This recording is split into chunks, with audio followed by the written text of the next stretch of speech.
dos acontecimentos em noticia.com.br. Portal em Notícia. Atrás da notícia, ao lado da verdade.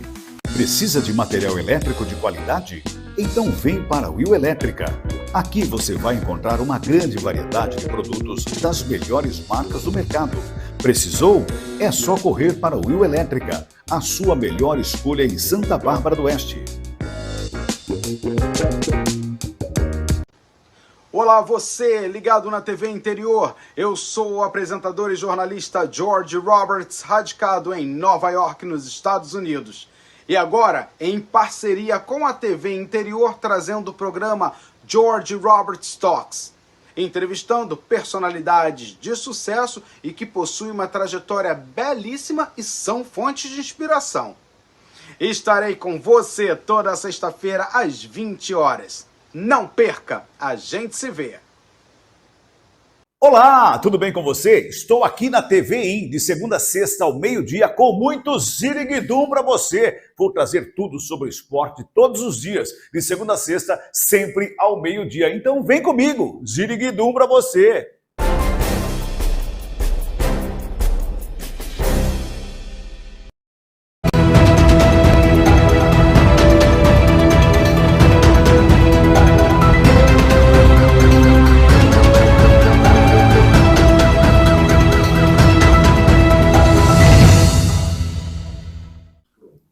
Olá, seja muito bem-vindo. É uma grande alegria ter você conosco neste dia. Uma nova emissora, um novo canal feito e pensado para levar para você e toda a família muita informação, lazer, cultura e entretenimento. A TVI sente-se privilegiada pelo carinho da sua audiência. Aqui você vai saber tudo o que acontece no mundo real, notícias policiais, também política, saúde, tudo o que importa para o seu dia a dia. E você fica conosco a partir de agora, porque o programa Calibre está começando.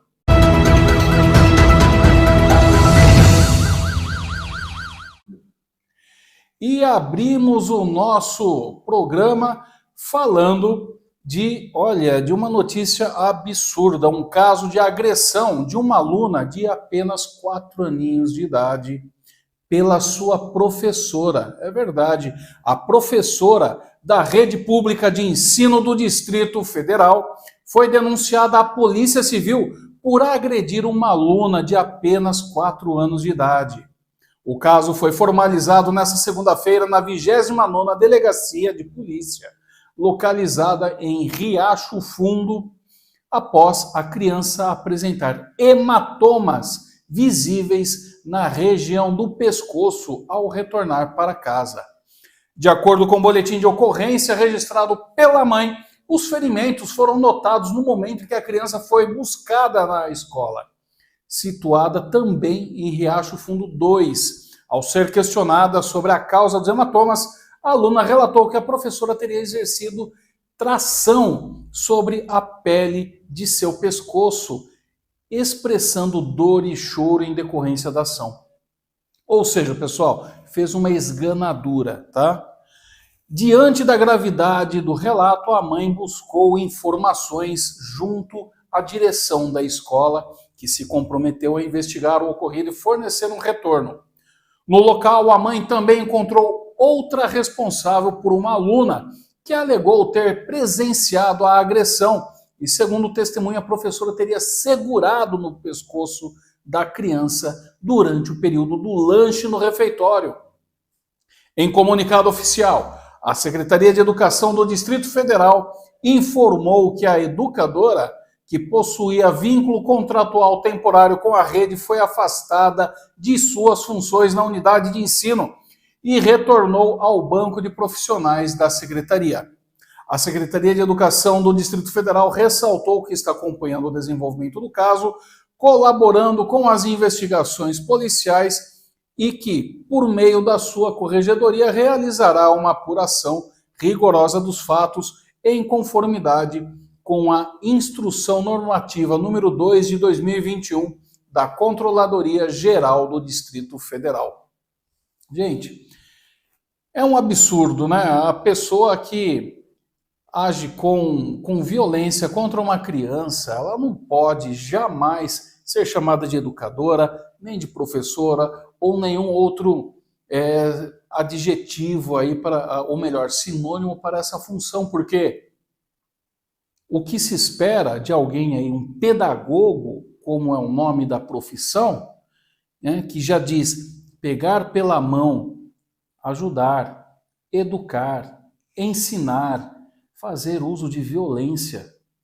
Uma criança de 4 anos não sabe a distinção de certo, de errado.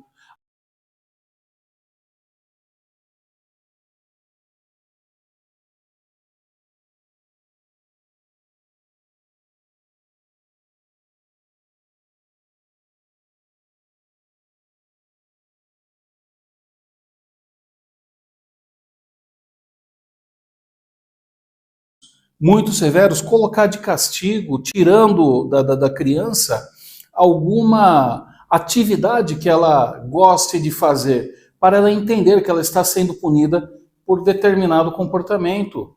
Nunca, jamais fazendo uso de violência. A criança, ela forma justamente a consciência do que é ser um indivíduo, daquilo que ela pode ou não fazer, é justamente nessa fase, até os 9 anos de idade. Ali nós saberemos se ela será uma pessoa de boa índole ou não. E daí, quando você faz esse tipo de ação com ela, o que acontece? Você cria um futuro adulto problemático. Por isso que violência não educa, violência só gera mais problemas, gera transtornos, gera traumas na criança. E é algo que vai se avolumando, né, usando uma metáfora igual aquela que é muito comum de se dizer, né, a famosa bola de neve, porque conforme você vai aumentando justamente esses estímulos negativos, ele só vai se avolumando, vai acompanhando, até que chega uma hora que explode. E o afastamento dessa professora é muito pouco em termos de punição. Não deveria sequer voltar para o banco de profissionais, deveria ser execrada de uma vez. Jamais uma pessoa como essa pode trabalhar na educação infantil. E a polícia tem que investigar mesmo, investigar a fundo isso e punir com rigor, porque este tipo de atitude não deve ser tolerado. Uma criança não tem meios de se defender. É um ato de covardia, acima de tudo de covardia. Assim como o que aconteceu ali próximo do Distrito Federal, mas envolvendo aí um treinador de futebol. A Polícia Civil de Goiás concluiu o inquérito e indiciou um indivíduo que atuava como treinador de futebol amador pelos crimes de estupro de vulnerável e importunação sexual contra meia dúzia de alunos do sexo masculino, incluindo crianças e adolescentes, no município de Aparecida de Goiânia. Conforme foi detalhado pelas investigações, o suspeito utilizava um campo de futebol de acesso público como meio de atrair os jovens, que em sua maioria pertenciam a famílias de baixa renda. Em depoimento durante a audiência de custódia, o indiciado negou as acusações, alegando que as aulas de futebol constituíam, na verdade, um projeto social. A Polícia Civil apurou que o treinador convidava os alunos para sua casa após os treinos, e no local ele simulava procedimentos de massagem com a justificativa de prevenir e tratar lesões, momento em que supostamente forçava a prática de atos sexuais. O suspeito também prometia chuteiras e até mesmo pedras preciosas às vítimas que se encontravam em situação de vulnerabilidade social. No dia 15 de abril, data da prisão preventiva do treinador, a polícia cumpriu um mandado de busca e apreensão em sua casa, onde foram apreendidos um telefone celular e um computador contendo material pornográfico infantil. Segundo a investigação policial, os alunos que resistiam às investidas deste falso treinador eram punidos com a exclusão dos jogos ou eram relegados ao banco de reservas da equipe. As informações da Polícia Civil de Goiás revelam ainda que o indiciado já possuía histórico criminal, tendo sido investigado no estado do Mato Grosso pela prática de atentado violento ao pudor contra menores de 14 anos e foi preso no ano de 2013 pelo crime de estupro contra mulheres. E olha só, gente, vamos fazer uma conta aqui. Ele foi preso em 2013. Nós estamos em 2025, portanto, 12 anos. Ele já vinha fazendo há algum tempo esse crime lá na região de Goiânia, né, de Aparecida de Goiânia. Significa que ele deve ter cumprido aí, no máximo, uns 10 anos de cadeia, né?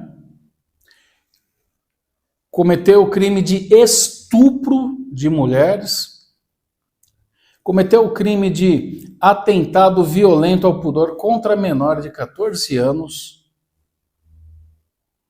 e parece que não... Só o primeiro aqui, o estupro contra a mulher, poxa vida, já é um crime gravíssimo. Quantos anos que esse cara pegou? E depois também respondeu e foi preso por abuso, né, atentado violento ao pudor, que é a mesma coisa de abuso sexual contra menor novamente. O que fazer com um sujeito desse? Vai falar que é doença? Que precisa de tratamento? Sem vergonhice agora virou caso para ser atenuante de pena, atenuante de responsabilidade? O que fazer com um homem nojento desse? Já que a cadeia não corrige. Se é doença, mas isso não o isenta de seus crimes, tem que ir para um hospital penal, receber ali uma bela de uma castração química e fica lá apodrecendo. Porque, olha, a continuidade delitiva dele após ele voltar para as ruas, vai falar que uma pessoa dessa tem recuperação? E o pior ainda, é um crime hediondo. Como que em menos de 12 anos um cara desse estava de volta nas ruas? Deve ter se beneficiado aí de saidinha temporária ou de progressão penal e voltou para a rua. Voltou para quê? Para continuar a cometer crime, para continuar as práticas de estupro e violência sexual contra criança. Fazer o que com um sujeito desse? Não pode, né, a gente não pode fazer justiça com as próprias mãos, é errado, é crime. Também não pode, né, no Brasil não tem pena de morte, não tem pena de prisão perpétua. E não adianta ficar aumentando o tempo de cadeia, porque aqui tem aquela porcaria de progressão penal. Tem que acabar, gente, tem que acabar com isso. Tem que acabar de vez com saidinha temporária, tem que acabar de vez com progressão penal. Se o cara for condenado a 40 anos, que agora é o tempo máximo de prisão, tem que cumprir os 40 anos trancado, na jaula, feito animal. Ficar lá, apodrecendo, morrer na cadeia, melhor ainda, sai mais barato. Do que ficar mantendo um verme imundo, nojento desse, vivo às custas do Estado, que custeia isso com o dinheiro do nosso imposto, né? Eu não sei o que você pensa disso. Eu acho que tem que haver tolerância zero. Quem tem que ter direito é quem está fora das grades, é quem é honesto, quem é trabalhador, quem é pai e mãe de família, quem levanta todo dia cedo para ir trabalhar e volta para casa, cansado, exausto, no final do dia, para pôr ali o pão de cada dia, para colocar ali o leite, para cumprir os seus deveres com a família, com a sociedade. e não um marginal, um verme, um nojento feito esse. Dizem alguns, né, que são taxados como extremistas, né, que falam abertamente direitos para pessoas direitas. É para isso que é assim que deveria ser. O único direito que um cara desse tem é o de permanecer vivo e íntegro enquanto cumpre pena. Só, mais nada. Não tem que ter direito à visita íntima, não tem que ter saidinha, não tem que ter remissão de pena, não tem que ter nada. É cela, passa a chave, manda a comida lá pelo espaço da grade e acabou. Se vira, fica trancado. Só, mais nada. Sem contato humano com qualquer outra pessoa. Só com seus companheiros de cela. E se lá quiserem praticar nele aquilo que ele fazia fora da cadeia, que sintam-se à vontade. Mas vamos seguir, vamos falar agora de direito social, o piso nacional da enfermagem. Mais de 77 milhões de reais foram destinados a estados e municípios neste mês de abril. Municípios como Rio Verde de Goiás e Nova Friburgo do Rio de Janeiro receberam mais de 500 mil reais cada um. Vamos entender melhor na reportagem de Marquesan Araújo. Os recursos complementares para o pagamento do piso da enfermagem referentes ao mês de abril já estão disponíveis para consulta. Os valores constam em portaria publicada pelo Ministério da Saúde. O total a ser transferido chega a mais de 776 milhões de reais entre valores destinados à execução municipal e estadual. Os recursos são repassados mensalmente e destinados aos entes federados para que possam fazer o pagamento do piso de profissionais da categoria. Porém, é essencial que a aplicação dos recursos seja fiscalizada para garantir que os valores cheguem aos trabalhadores, como destaca o advogado especialista em direito médico, Josenir Teixeira. Os profissionais da enfermagem devem ficar atentos, acompanhar o repasse que os municípios irão receber, para que os municípios efetivamente repassem os valores às suas empregadoras, para que finalmente as suas empregadoras paguem os valores dentro da folha de pagamento. Então, mais uma etapa aí do cumprimento da lei. E vamos ver se realmente esses valores repassados pela União serão suficientes. Municípios como Rio Verde, Goiás e Nova Friburgo, no Rio de Janeiro, receberão mais de 500 mil reais cada. Para Dourados, no Mato Grosso do Sul e Bacabal, no Maranhão, a previsão é que sejam destinados mais de R$1 milhão. No geral, a maior quantia foi destinada a Minas Gerais, com mais de 111 milhões de reais, entre valores destinados à execução municipal e estadual. Na sequência, aparece Bahia, com cerca de 78 milhões de reais. Em seguida está Pernambuco, com mais de 66 milhões, e Maranhão, com cerca de 58 milhões de reais. Reportagem Marquesan Araújo. E a Polícia Militar prendeu o indivíduo na manhã desta terça-feira por flagrante de tentativa de homicídio, cárcere privado e porte ilegal de arma de fogo em uma residência localizada na rua Serra Geral, em Americana. A ação resultou na libertação de uma mulher e seus 3 filhos que estavam sendo mantidos em cárcere privado. A equipe policial foi acionada para atender a uma ocorrência de violência doméstica e, ao chegar ao local, constatou que o indivíduo estava barricado em sua residência, portando uma arma de fogo e mantendo sua esposa e 3 filhos em cárcere privado. As equipes iniciaram a tentativa de contato com a vítima, que conseguiu se desvencilhar do agressor e aproximar-se do portão da residência, o qual estaria trancado aí com um cadeado. A vítima relatou que seu marido a impedia de sair e a havia ameaçado de morte com arma de fogo. Durante a negociação com o agressor, na tentativa de resgatar as vítimas, o indivíduo apontou por diversas vezes a arma em direção à equipe policial e aos próprios filhos que se encontravam entre ele e os policiais.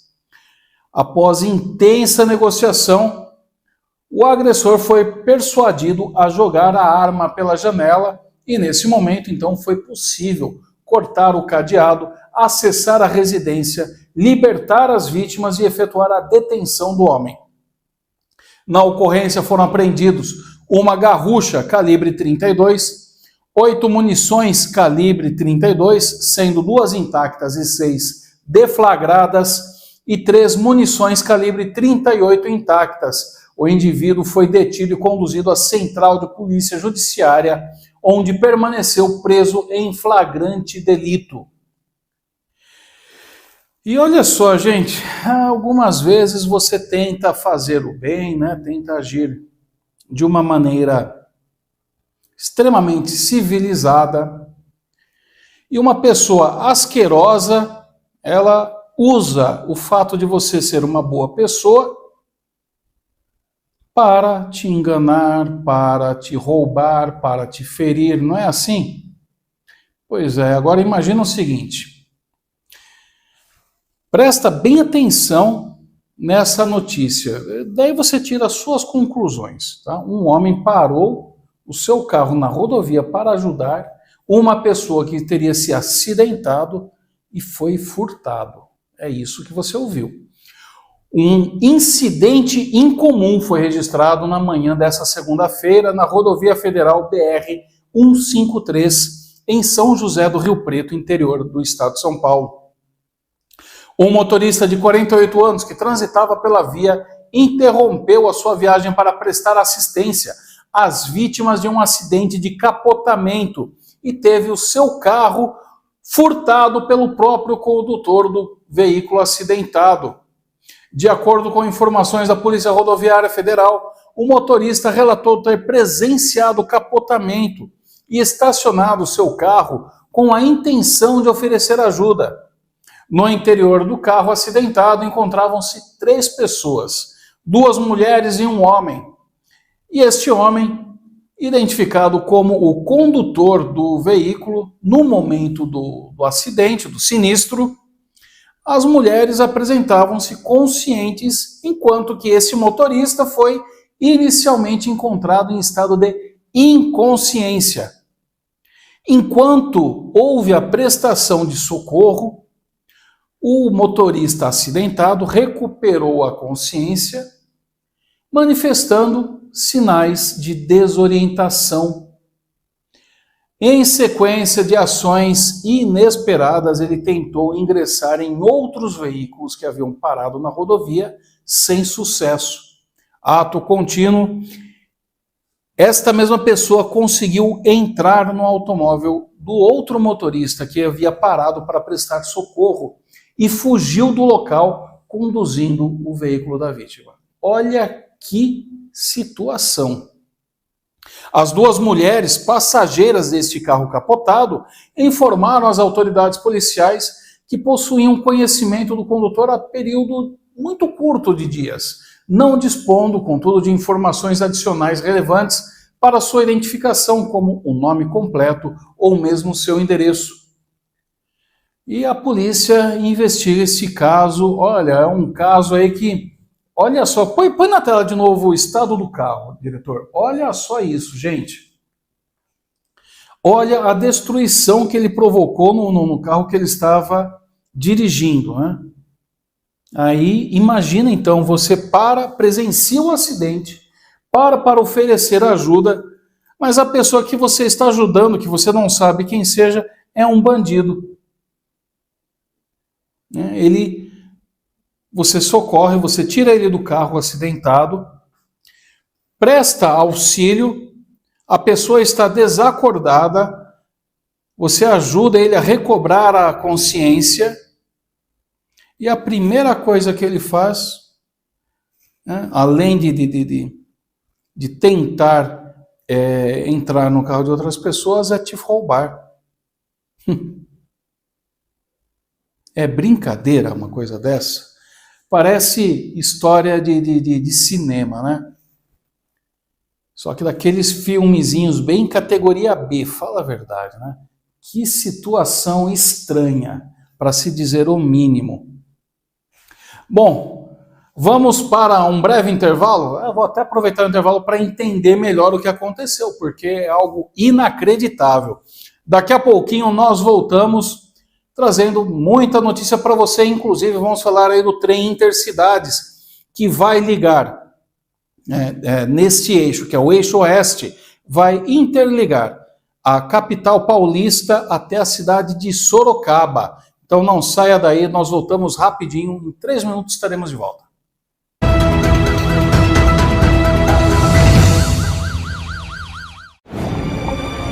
Você imagina qual é a casa mais perigosa do mundo? Pode ser a sua. 75% dos criadouros do mosquito da dengue estão nas residências. Proteja sua casa do perigo. Elimine a água parada de pneus, garrafas, limpe as vasilhas dos pets e não use pratos em vasos. São Paulo são todos contra o mosquito. Governo do Estado. São Paulo são todos.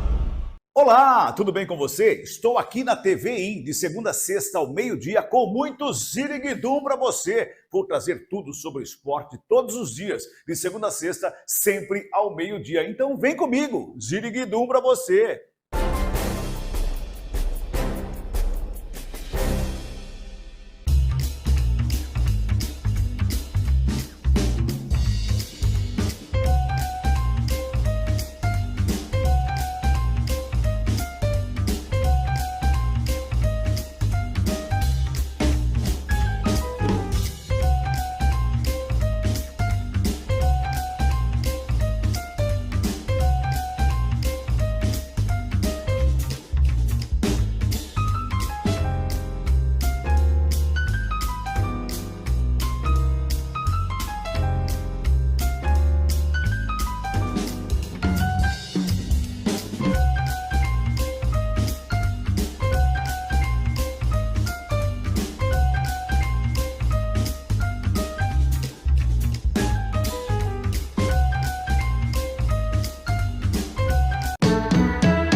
Nossas crianças e adolescentes são os grandes multiplicadores de informações. Por isso que é muito grande essa parceria da escola com a saúde, o Ministério da Saúde, para podermos multiplicar essa informação de combate à dengue. Então, por isso que é muito importante estarmos aliados no combate e prevenção do mosquito transmissor da dengue.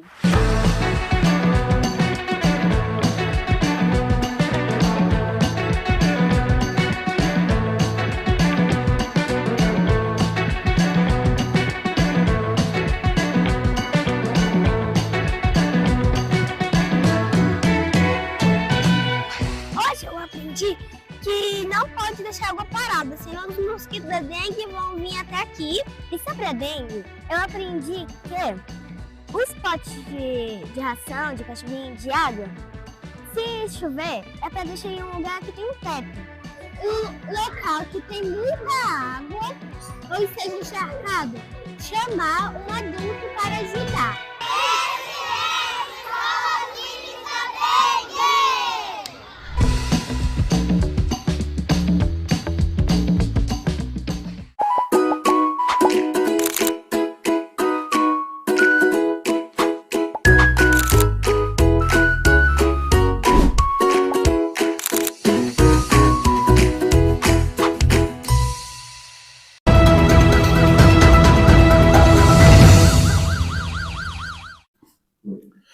Estamos de volta agora, 4 horas e 28 minutos. Daqui a pouquinho nós teremos uma entrevista com o secretário de Saúde de uma cidade lá do Amazonas, o secretário Rainer Figueiredo. Vai fazer a avaliação ali dos 100 dias, mas é daqui a pouquinho. Agora nós vamos falar do trem Intercidades, mas antes disso, diretor, põe na tela para mim, por gentileza, o nosso QR Code. Você pode nos acompanhar nas mídias sociais através desse nosso QR Code. Aponte a câmera do seu celular para o código que aparece na sua tela e ali você será direcionado então para uma página com todos os nossos perfis sociais, né? Facebook, Instagram, YouTube, TikTok, Quai, Twitch.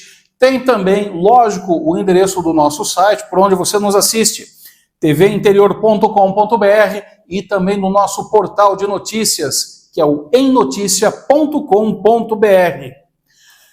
Vamos falar um pouquinho do trem Intercidades Eixo Oeste. O governo do estado de São Paulo iniciou nesta quarta-feira o período de consulta pública referente ao projeto de parceria público-privada para a implantação e operação do trem Intercidades Eixo Oeste, chamado também de TIC Sorocaba. A medida, que prevê a concessão do serviço de transporte ferroviário de passageiros entre a capital e o município de Sorocaba, foi formalizada por meio de publicação no Diário Oficial do Estado.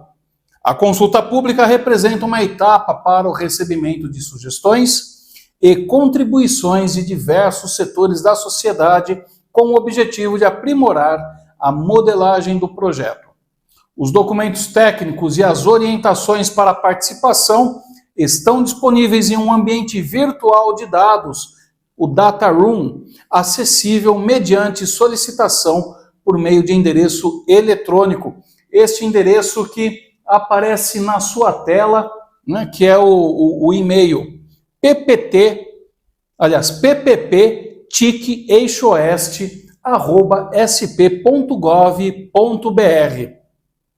Os interessados em participar deverão fornecer nome completo, endereço de e-mail, número de CPF, instituição a qual pertence, caso seja aplicável, né? Se você não pertencer a nenhuma instituição social, não tem problema, o número do seu telefone e a sua cidade de origem. O período para envio das contribuições à consulta pública será de 30 de abril, portanto, a partir de hoje, até o dia 2 de junho de 2025. Adicionalmente, a Secretaria de Parcerias e Investimentos, a SPI, planeja a realização de audiências públicas sobre o projeto em datas a serem ainda divulgadas. Esta fase marca um avanço significativo no desenvolvimento do projeto, após a conclusão da consulta pública e também das análises das contribuições recebidas. O governo estadual estará apto a publicar o edital de licitação e definir a data para a realização do leilão. A expectativa da gestão é que o certame ocorra até o final deste ano de 2025. Este projeto configura a segunda iniciativa de trem intercidades do governo estadual, sucedendo a concessão do TIC Campinas, formalizada no ano de 2024. O projeto do TIC Sorocaba prevê a implantação de uma linha férrea com extensão de 100 quilômetros, com origem na estação Água Branca, na capital paulista, e destino até Sorocaba, contemplando aí paradas em cidades como São Roque. O investimento total estimado para a concretização do projeto é da ordem de 10 bilhões de reais. Pouquinho a mais do que aquilo que foi roubado do INSS dos aposentados, tá? Só para você ter ideia. A previsão é que o trajeto completo seja realizado em aproximadamente 1 hora, com a implantação de 4 novas estações ao longo da linha. A demanda projetada para a nova ligação ferroviária é de 50 mil passageiros por dia. Atualmente, o deslocamento rodoviário entre São Paulo e Sorocaba possui uma duração média de 1 hora e 50 minutos de carro, 2 horas e 10 minutos de ônibus. Os estudos preliminares indicam possíveis pontos de compartilhamento de infraestrutura com a linha 8 Diamante, atualmente sob concessão da Via Mobilidade. Contudo, para mitigar potenciais desvantagens competitivas para a futura concessionária do TIC Sorocaba, outra alternativa de traçado que considera a construção de uma ferrovia integralmente nova, com mínima sobreposição com a linha já concedida, está em análise. Os detalhes técnicos do projeto poderão sofrer alterações no decorrer do seu desenvolvimento, portanto, siga nos acompanhando aqui para ficar bem por dentro de todas as novidades. Vamos falar agora de inclusão digital. O Ministério das Comunicações recebe doação de 1.500 computadores para programa de inclusão digital. Depois de recondicionados, os equipamentos serão entregues para escolas públicas do Distrito Federal e também do Nordeste. Acompanhe a reportagem. O programa Computadores para a Inclusão do Ministério das Comunicações recebeu a doação de 1.500 máquinas descartadas pelo Banco do Brasil e pelo Ministério da Gestão e da Inovação. O material vai passar por um processo de triagem, com reparos e limpeza. Depois de recondicionados, os equipamentos serão entregues a escolas públicas do Distrito Federal e do Nordeste. Outros pontos que desenvolvem projetos de inclusão digital voltados ao atendimento de comunidades e áreas remotas também serão contemplados. O secretário nacional de Telecomunicações do Ministério das Comunicações, Hermano Tércios, explica que o programa Computadores para a Inclusão atua para expandir a inclusão digital pelo Brasil. Computadores para a Inclusão é um programa que costumo dizer que ele leva a inclusão digital na veia. Então, o que é que ele faz? Ele doa computadores para entidades públicas ou sem fins lucrativos e comunidades vulneráveis, né? Então, pessoas que de fato precisam não têm condição de ter esse computador. Então, a gente doa computador para muitas escolas públicas, que é o principal. E, além disso, junto com o computador, a gente dá também o treinamento, essa parte de letramento digital. Então, ele é um programa muito importante. Quem ele atinge, a gente vê na prática as pessoas mudando de vida com esse programa. A inclusão digital é uma das agendas prioritárias do governo federal, com programas que ampliam o acesso à conectividade em diversas regiões do país. Nesse sentido, o programa Computadores para a Inclusão recondiciona máquinas de norte a sul do Brasil para garantir que, especialmente as escolas públicas, possam contar com seus próprios laboratórios de informática. Desde a criação, o programa já soma mais de 59 mil computadores doados, compondo mais de 5 mil pontos de inclusão digital, que estão distribuídos em mais de 1.200 municípios brasileiros. Para mais informações, acesse gov.br/mcom. É isso aí, então, o trabalho aí de inclusão digital, né? Levar mais tecnologia, levar acessibilidade também para a garotada aí da rede pública de ensino, que será contemplada aí nas escolas públicas do Nordeste e também do Distrito Federal. Computadores, né, que são computadores bons, computadores aí que estão obsoletos para o uso no poder público, mas que ainda dá para se trabalhar, né, para se fazer o uso ali de acesso à internet, consulta de materiais pedagógicos, enfim, dá para ser utilizado, né, só dar uma recalchutada, ou seja, tem jeito de se melhorar a educação do Brasil, tem jeito de você dar um upgrade aí no sistema, né, de ensino de muitas escolas que ainda, se você bobear, né, estão presas ao quadro negro, né, ao giz, sendo que em escolas aí de redes públicas de cidades mais evoluídas, mais desenvolvidas, com mais recurso, já usa praticamente nem caderno, né, nem livro, é plataforma totalmente digital. Então, esse tipo de programa ele é fundamental para você equilibrar, né, deixar mais perto aí as realidades e dar mais oportunidades de aprendizado e assim também de desenvolvimento para que essa garotada tenha mais chance na vida no futuro. Vamos falar agora do estado do Amazonas. Confira a agenda aí do Barco Banco, Agência Banco, melhor. Eita, vou começar de novo que eu me embananei. Vamos falar sobre a agenda da Agência Barco Chico Mendes. Confira então a agenda aí para o mês de maio. A embarcação vai atender 7 municípios neste período. A reportagem é de Marquesan Araújo.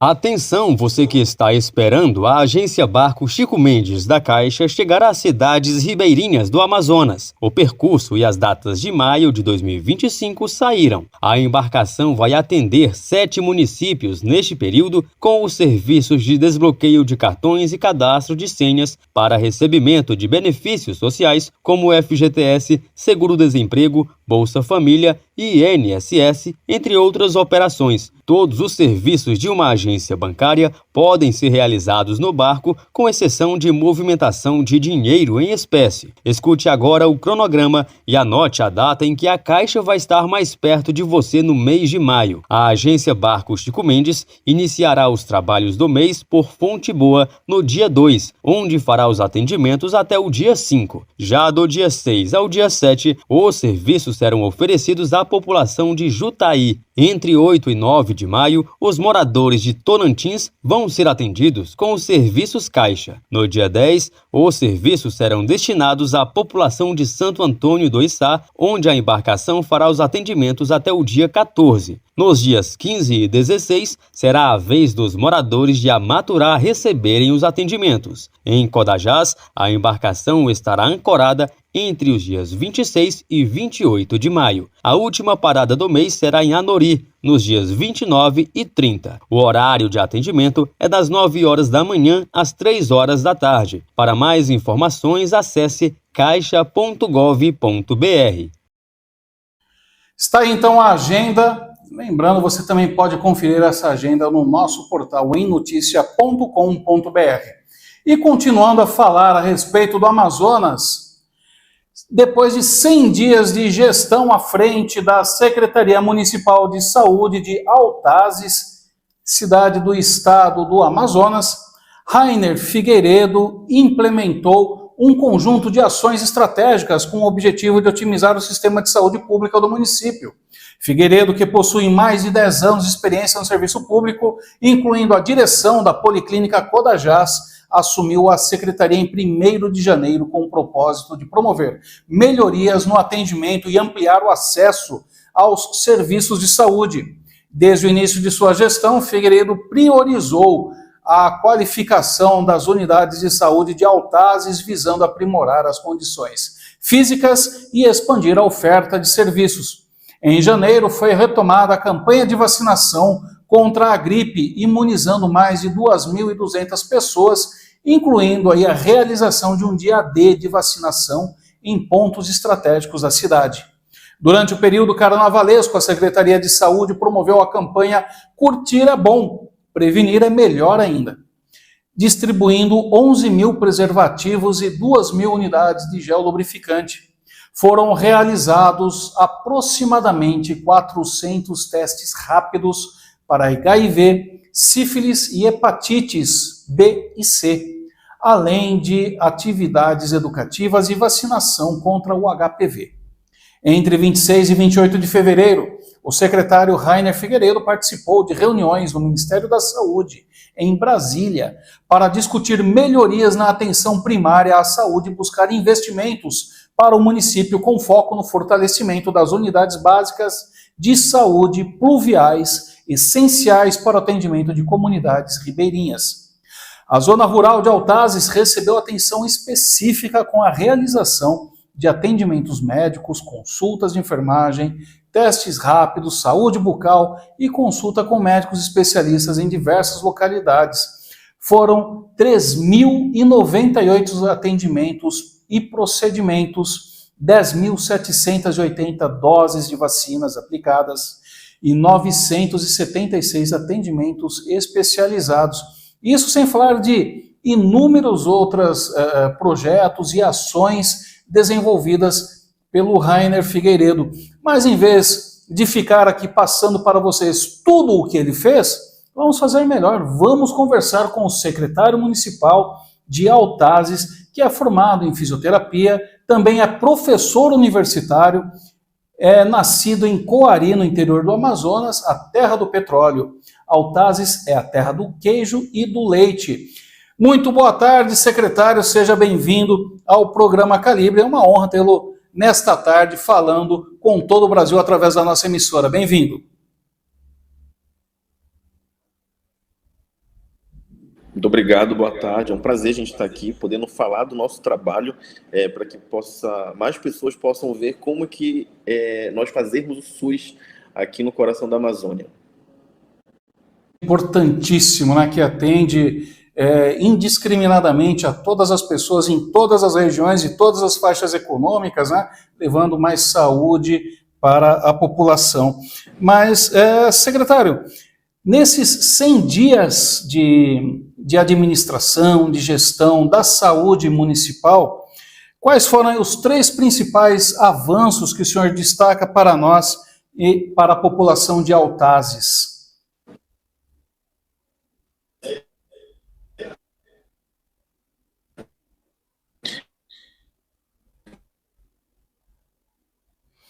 Estamos Acredito tendo um que pouquinho a de gente, dificuldade. principalmente também que vacinar é preciso. Oi? Oi, pode dizer, estamos com um pouquinho de Vacinar atraso aí no sinal, provavelmente. Imaginei que o senhor tivesse travado. Você imagina, está aqui no coração da Amazônia, né? Então o sinal de internet às vezes dá esse bug.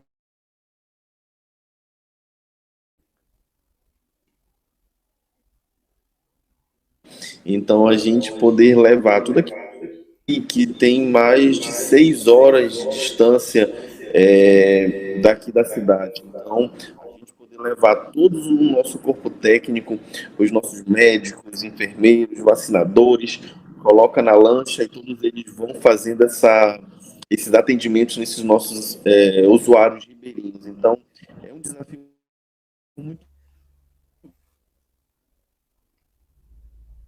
Temos que enfrentar todos os dias, mas nós temos essa força de vontade e a gente vai além. Nós temos uma gestão onde o nosso prefeito Meneto, ele se preocupa muito com as pessoas, e poder levar isso é muito gratificante quando nós chegamos na comunidade ribeirinha, levando atendimento, levando acesso à saúde, que isso é dignidade que a gente está levando para essas pessoas. Então, nós conseguimos ampliar essa rede de saúde para as comunidades ribeirinhas, levando muito mais acesso. Já tinha, mas nós conseguimos fazer essa ampliação. Conseguimos implementar o primeiro centro especializado em reabilitação para atender a população com TEA, né, as pessoas com espectro autistas. Então, com uma equipe muito profissional, fonoaudiólogo, fisioterapeuta, médicos, neuropediatras, para que a gente pudesse dar terapias melhores para os pacientes daqui, para serem melhores assistidos. Então, tudo isso foi conseguimos fazer muita coisa pela população, e isso é muito gratificante quando a gente olha e vê que nós conseguimos fazer tudo isso. É o lado bom, né, do serviço público, né? Você ver que tudo aquilo que você faz, as ações que você toma, elas chegam a um ponto final, que é justamente ali do usuário, sobretudo o morador mais humilde, né, que é beneficiado pelas políticas públicas, né?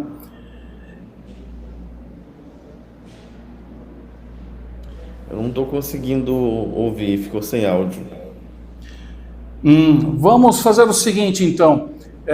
Vamos prosseguir aqui. O nosso departamento técnico vai tentar restabelecer o contato com o senhor para melhorar a conexão, e nós voltamos a conversar daqui a pouco, né?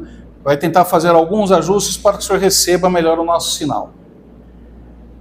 Isso acontece, pessoal. Como ele disse, ele está lá no coração do Amazonas, está numa região muito distante, numa região que tem um acesso até um pouquinho complicado, mas nós vamos restabelecer a conexão para podermos conversar mais, porque até mesmo a realidade lá no Amazonas costuma ser algo que não é muito de conhecimento daqui da região sudeste, da região sul, até mesmo do centro-oeste, né? Uma realidade muito diferente da nossa, mas com desafios até muito maiores, e é importante nós falarmos do trabalho feito aí com destreza, com dedicação em prol aí da população, sobretudo aquela mais carente, né?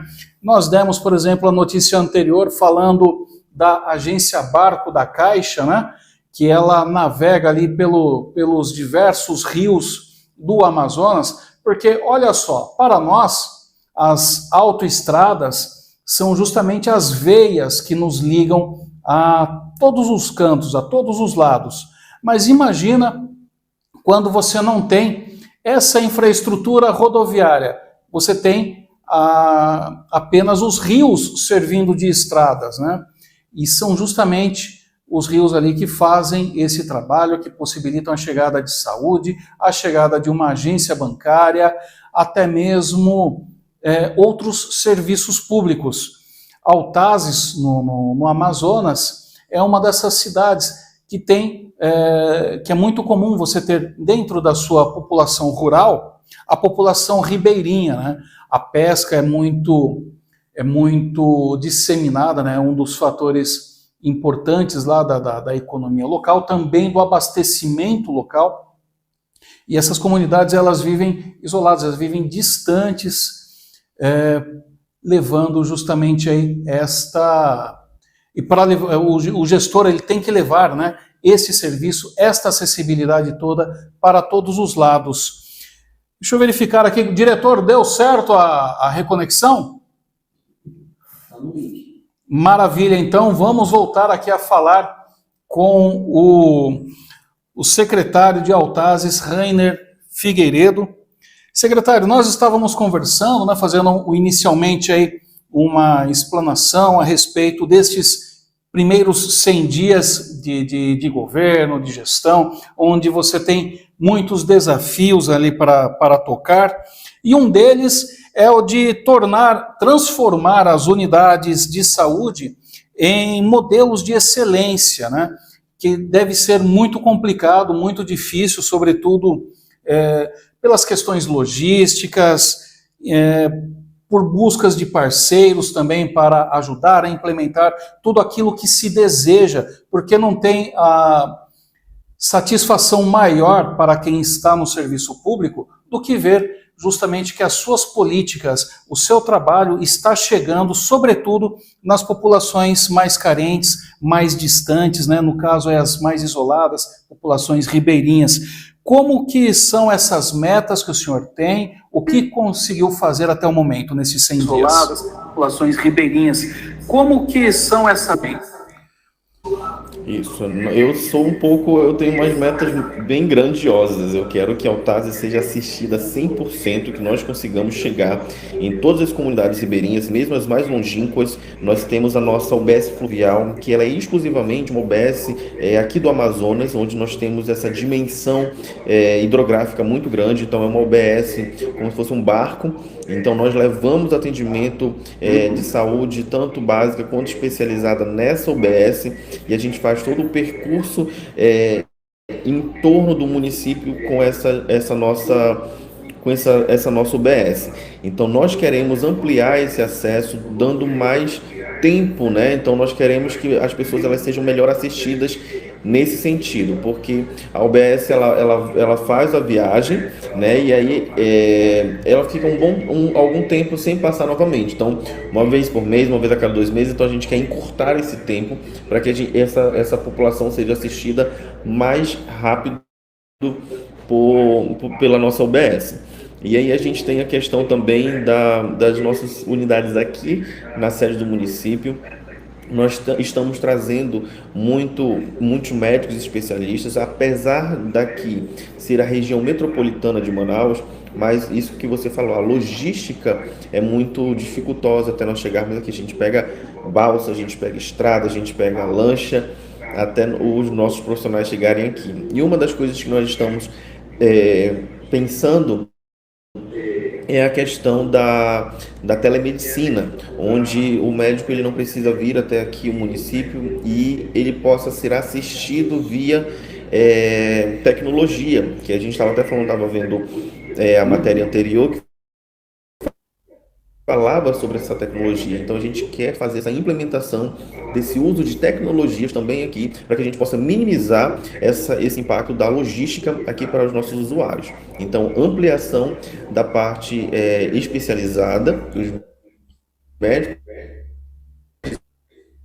especialistas, e nós queremos que não somente na sede do município, mas na região ribeirinha também. Uhum. E apesar, né, de toda essa dificuldade logística que vocês possuem, né, na característica local, vocês conseguiram realizar uma campanha de vacinação e muito expressiva, né? Quais foram as estratégias que vocês adotaram para conseguir atingir a este resultado aí que foi formidável? É realmente a conscientização da população da grande importância sobre a vacinação, indo de casa em casa, de porta em porta, batendo já tomou vacina, porque a população, ela muitas das vezes, ela tem o seu dia muito corrido e não tem o tempo, muitas das vezes, de ir no posto para buscar a vacinação. Então, nós buscamos essa busca ativa de irmos até a casa dos pacientes para que pudéssemos fazer a vacinação.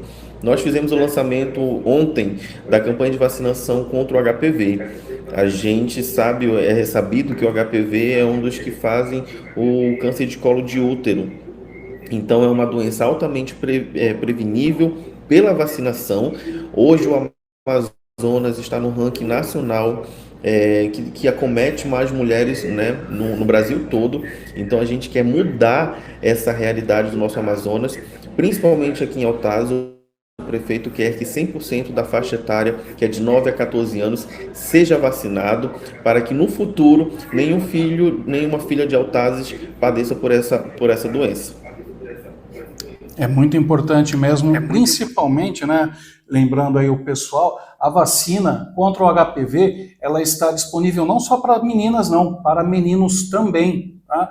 E o menino, depois homem, infelizmente, ele é o principal disseminador do vírus, o HPV, então é importante fazer a vacinação também dos meninos para se conseguir justamente bloquear, né, esse vírus, não deixar que ele se propague e acabe desenvolvendo aí o câncer ginecológico, né, que é um dos principais, mas não é o único que ele desenvolve também nas mulheres.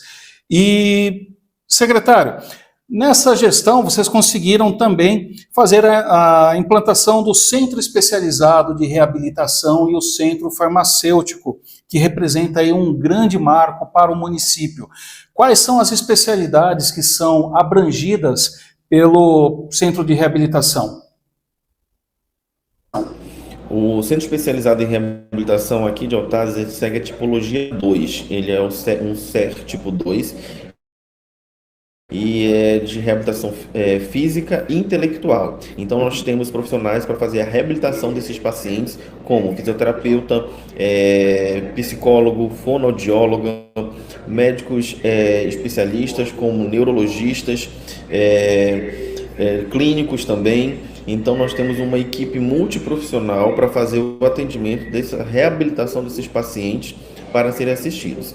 Esses pacientes também nós temos os pacientes com TEA, então nós fazemos a reabilitação também desses pacientes todos os dias com terapia, com a psicóloga, com a fonoaudióloga e com o fisioterapeuta, para que a gente consiga fazer o desenvolvimento desses pacientes, coisa que não existia, não tinha aqui no município até então. Então a gente chegou com essa proposta, uma proposta do prefeito, foi uma proposta de campanha dele, e ele conseguiu em menos de 100 dias realizar isso para a população, que é a que mais se beneficia com tudo isso, né?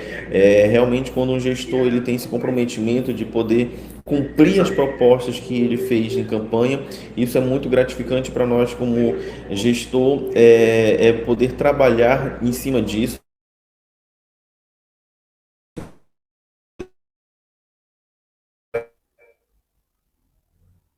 Essas metas especializadas em reabilitação de ponta, com a equipe multiprofissional atendendo, com os fisioterapeutas, as fonoaudiólogas, o médico, o neuropediatra, psicólogos. Então isso é muito bom para a população que estava desassistida, e hoje tem um centro totalmente habilitado para que eles possam levar os seus filhos e fazerem as suas terapias. Muito bom. E tem uma ideia mais ou menos da demanda do município, né? Se ela está sendo bem compreendida, se já se faz estudo de ampliação, se não é necessário, como que está esse planejamento? Não é necessário, como que está esse planejamento? Sim, nós temos uma demanda bem alta, porque nós temos um neuropediatra aqui na cidade. Então, quanto mais atendimento você tem e você diagnostica essa criança, você vai gerar uma demanda. Então nós temos uma demanda bem considerável, nós temos mais de 300 pacientes hoje já acompanhados pelo Centro Especializado em Reabilitação, temos menos de um mês de inauguração e a gente já tem uma demanda bem considerável para que a gente possa atender todos esses pacientes. Então, isso eu falo com o médico e com o neuropediatra, né? Quanto mais pessoas o médico atender e com a equipe multiprofissional poder fechar o diagnóstico, eu consigo fazer as terapias ainda mais. Então, esses 300 pessoas que já chegaram conosco, então, a partir do momento que a gente vai fazer as terapias, os atendimentos desses próximos, dessas pessoas que estão nos procurando, a gente pode fechar um diagnóstico melhor, mais conclusivo, então a gente vai aumentar ainda mais a nossa demanda. Então a gente espera que o centro hoje ele seja bom para o atendimento dessa grande demanda. A gente fez com uma margem significativa, mas com certeza nós vamos precisar de novos pontos. A gente está falando de uma cidade onde nós temos a questão geográfica muito grande dos nossos rios, das nossas estradas.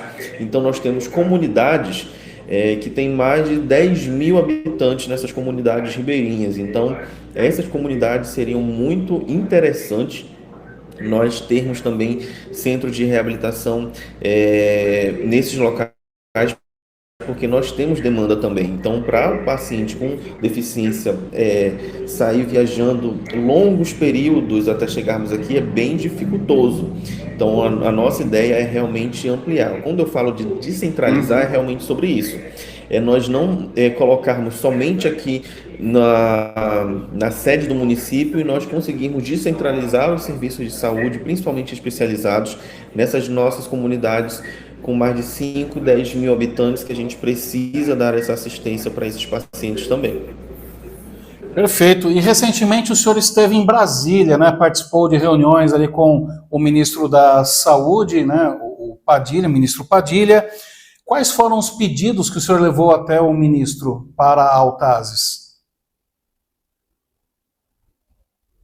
Isso, nós ficamos com o corpo técnico, né? A gente foi juntamente com o COSEMES, que é o Conselho dos Secretários de Saúde Municipais.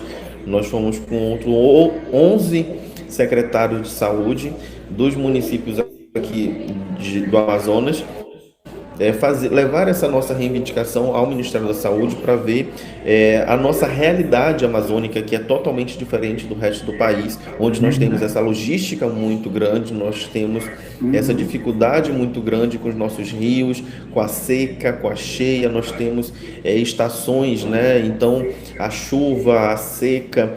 Então, de que forma nós podemos ser assistidos melhor pelo Ministério da Saúde, porque você entende que o SUS de São Paulo, com a sua logística, é totalmente diferente aqui do norte, é totalmente diferente aqui do Amazonas, onde nós temos área de preservação, onde nós temos usuários ribeirinhos que precisam ser assistidos e a gente precisa dar uma melhor logística para essas pessoas. Um dos casos foi levar sobre a questão da UBS fluvial, onde nós precisamos de um repasse maior, onde nós precisamos de manutenção para essa UBS, para ela ser colocada a serviço da população. Então, além de ter dado subsídio, nós precisamos também de aumentado o combustível. O recurso que ele foi nos dado é de 10 anos atrás. Então, de lá para cá, o combustível já aumentou, os insumos já aumentaram, tudo já aumentou e o custeio continua o mesmo. Então a gente foi lá basicamente com vários secretários para que eles pudessem nos enxergar, nos ouvir e ver que nós precisamos muito do suporte do Ministério da Saúde, porque fazer um SUS amazônico não é fácil. Nós temos muitos desafios e a gente precisa ser olhado esses desafios e que a gente precisa ter total apoio do governo federal para que a gente possa fazer um SUS com mais dignidade para as pessoas.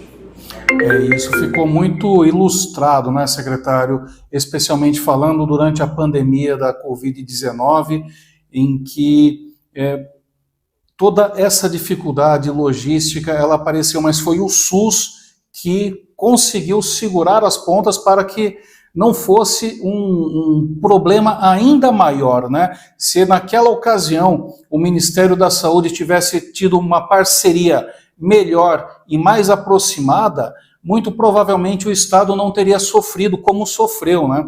E o SUS, ele é extremamente importante para o Brasil todo, mas sobretudo para a região norte, né? Isso ficou claro para o ministro Padilha? Sim, a gente vai avançar com os diálogos, a gente precisa a gente vai levar toda uma parte técnica para ele, de estudos que comprovem tudo aquilo que a gente estava lá levantando para ele, né? Então a gente se propôs em fazer esses estudos, de levar tudo bem documentado para que ele possa avaliar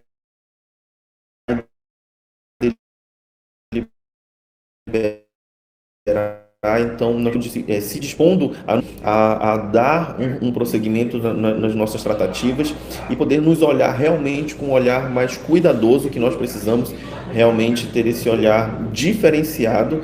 Não é melhor nem pior do que o restante do país, é ter um olhar diferente das nossas particularidades que nós temos, para que nós possamos realmente entregar esse SUS para essas pessoas. Perfeito. Secretário, para irmos já encaminhando para o final da nossa conversa, né, nós falamos até agora desses primeiros 100 dias, mas o governo ele tem muito mais dias do que este início, né?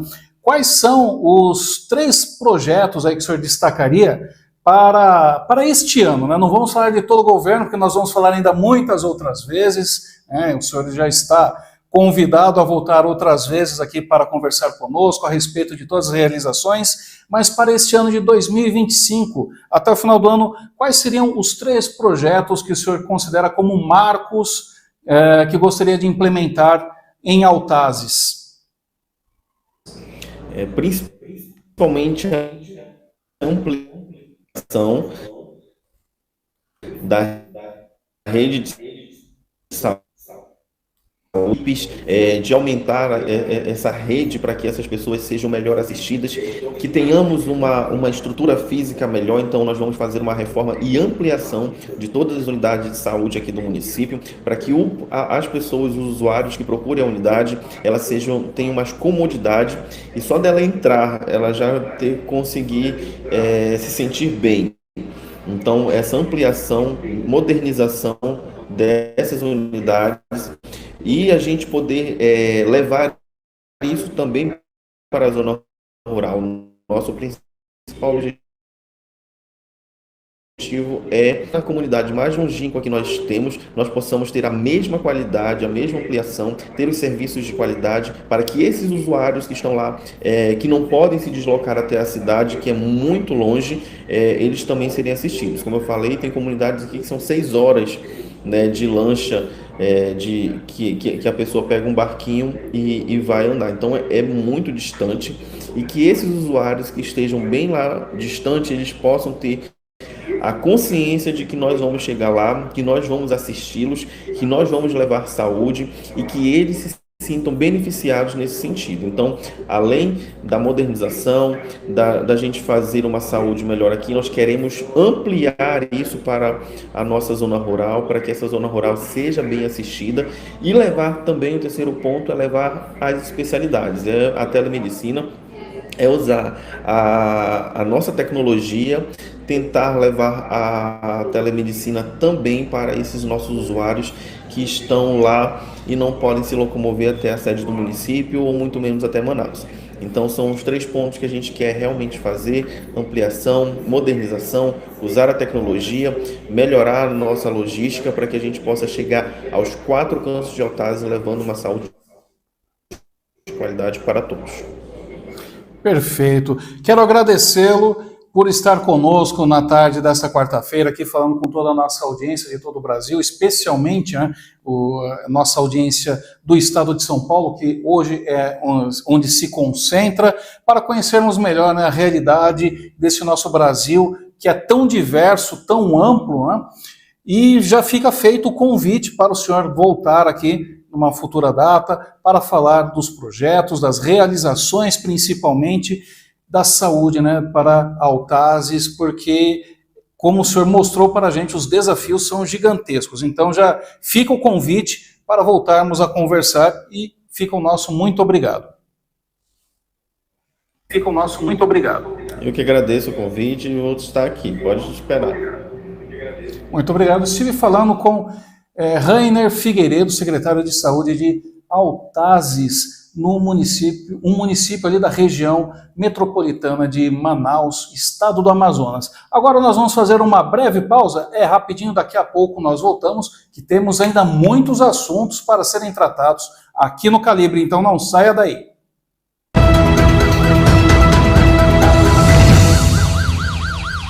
Em um mundo onde a informação não para, você precisa de um portal que te mantenha atualizado em tempo real. Conheça o portal Em Notícia, sua melhor fonte de informação. Tudo o que você precisa saber com a credibilidade que você confia. Acesse agora e fique por dentro dos acontecimentos em noticia.com.br. Portal Em Notícia. Atrás da notícia, ao lado da verdade. O governo federal segue cuidando da saúde de todos os brasileiros. E o Farmácia Popular continua com mais medicamentos de graça e maior cobertura. Onde tem Farmácia Popular, tem governo federal. Todo dia a gente faz um Brasil melhor. Procurando um lugar onde a imaginação do seu filho possa voar alto? Conheça a Toca do Coelho. Aqui na Toca do Coelho, cada dia é uma aventura de aprendizado e descoberta. Nosso ambiente acolhedor é como uma aconchegante toca de coelho, onde seu filho se sente seguro, amado e inspirado a explorar. Com uma equipe dedicada que se importa com cada detalhe, garantimos que seu pequeno se sinta em casa. De atividades lúdicas e educativas à atenção individualizada, criamos um mundo mágico onde os sonhos de infância ganham vida. Matricule-se agora e venha nos visitar para descobrir um mundo encantador para o seu filho. Toca do Coelho. Hoje eu acordei numa febre. Isso é sintoma de dengue, hein? Também tô com uma dor nas juntas, atrás dos olhos. Sei não, viu? Parece dengue. Tô reparando umas manchas vermelhas no corpo. Eu tô com mal-estar também. O que será que pode ser, hein? Bebe bastante água e vamos pra unidade de saúde. Ao perceber os sintomas da dengue, beba bastante água, não tome remédios por conta própria e procure uma unidade de saúde. Tratá-la de forma rápida evita que o quadro se agrave. Se pode ser dengue, pode ser grave. Ministério da Saúde, Governo Federal. Olá, tudo bem com você? Estou aqui na TVI de segunda a sexta ao meio-dia com muito Ziriguidum para você. Vou trazer tudo sobre esporte todos os dias, de segunda a sexta, sempre ao meio-dia. Então vem comigo, Ziriguidum para você.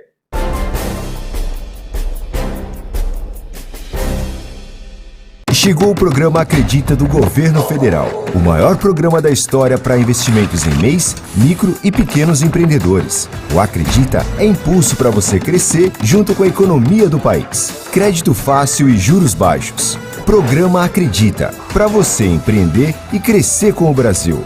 Para saber mais, acesse gov.br/Programa Acredita ou procure um dos bancos participantes. Governo Federal, União e Reconstrução. Ah, sim! 2025 começou cheio de novidades para a mídia Sumpa. Uma delas é que agora, eu e o Metashow também estamos na TV Interior. Os programas da semana estreiam todas as sextas-feiras às 9 da noite. Se ainda existe programa de cultura pop de qualidade na TV aberta, sintonize nos canais da TV Interior e confira. Palavra de Bela.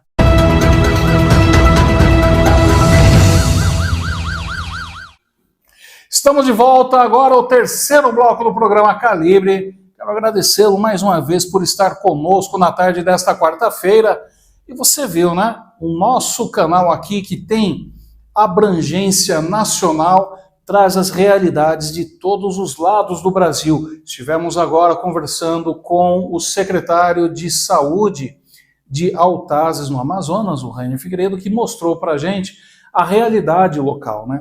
O quanto é dispar, né? O quanto é diferente da nossa realidade aqui no Sudeste, principalmente, né? Região aqui do estado de São Paulo.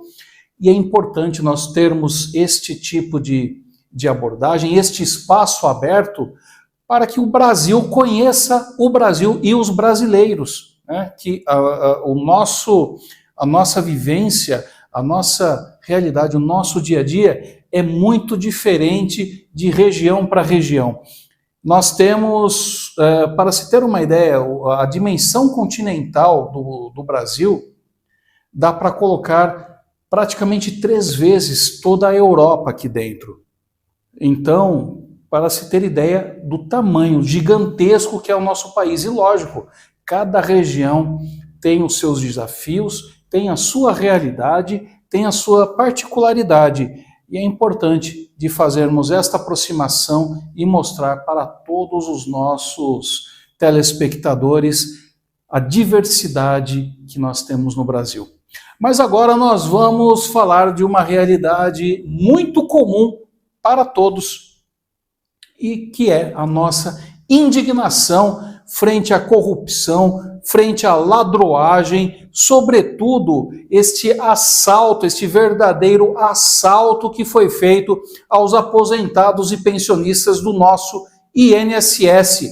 O Instituto Nacional de Seguro Social, o INSS, contabilizou uma média de 3.898 solicitações diárias para anulação de descontos irregulares incidentes sobre folha de pagamento de aposentados e pensionistas durante o primeiro semestre do ano de 2024. Os dados estatísticos levantados pela autarquia forneceram subsídio para a deflagração de uma operação da Polícia Federal que investiga um esquema de fraudes, de farras, né, seria o melhor termo, envolvendo diversas associações e sindicatos. O montante estimado do prejuízo decorrente dos descontos não autorizados ultrapassa a cifra dos 6 bilhões de reais. Aqui fora do ar, estava conversando com o nosso diretor, o Milani, sobre o que representa este desvio, esta farra feita com o dinheiro dos aposentados. O Estado de São Paulo está estudando colocar o TIC, né, o trem intercidades, entre São Paulo e Sorocaba, e o custo estimado é de 10 bilhões. O que foi roubado dos aposentados equivale a 60% da implantação desse trem. Olha a dimensão, olha o quão grave que é este roubo que foi feito. E conforme o levantamento da Controladoria Geral da União, 97,6% dos beneficiários consultados negaram ter autorizado as cobranças. Ou seja, é roubo mesmo, é assalto, é farra o que fizeram estas associações e sindicatos. A prática irregular vinha sendo objeto de monitoramento desde o ano de 2023, período em que se verificou um aumento significativo no número de reclamações formalizadas pelos segurados. Em resposta à identificação do esquema fraudulento, o INSS, a CGU, implementaram a suspensão dos repasses financeiros a entidades por meio de convênios estabelecidos, condicionando a retomada dos pagamentos à revisão individualizada de cada caso. O governo federal manifestou o compromisso de ressarcir os valores descontados indevidamente dos beneficiários, embora o mecanismo e o cronograma para efetivação desse ressarcimento ainda não tenham sido divulgados. Olha, gente, é o mínimo que se espera, né? É a devolução para os aposentados e pensionistas, porque eles foram lesados, eles foram assaltados. Essa é a verdade. Por quê? Porque o governo faz vista grossa, sobretudo porque tem o sindicato, como se o sindicato estivesse acima do bem e do mal. Mas a gente sabe que tem muito pilantra, tem muito tranqueira dentro dessas associações e sindicatos, que elas, ainda mais quando envolve dinheiro público, né? Que acham que o dinheiro não tem dono. Tem sim, somos eu, você de casa, a sociedade toda que paga ali rigorosamente os seus impostos. No caso do INSS, nós, trabalhadores da iniciativa privada, recolhemos 8% do nosso salário que é descontado para o INSS, para garantir que um dia, depois de 35 anos de contribuição e 65 anos de idade, que você tenha direito à aposentadoria, para ganhar uma quirelinha, uma migalha daquilo tudo que você contribuiu, uma fração do que você ganha hoje na ativa, enquanto que eles ficam lá no bem bom, recebendo a integralidade, às vezes sem nunca ter contribuído. Ou vai me dizer que deputado, senador, presidente contribui com o INSS? Não, né? Nem juiz federal, né? Aliás, nenhum juiz de nenhuma esfera. Só que eles chegam lá com super salários. E ainda, como se não bastasse, fazem vista grossa para esse tipo de descaso, para esse tipo de desmando, que lesa pessoas humildes, pessoas simples. Gente, é roubar de velhinho e velhinha.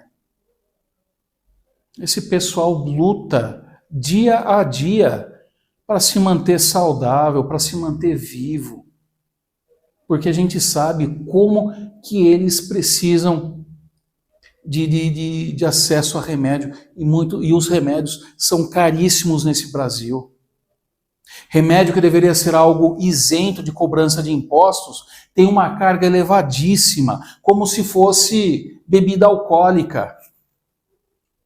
E tem muito aposentado que precisa tomar ali 6, 7, 10 tipos de remédio todos os dias.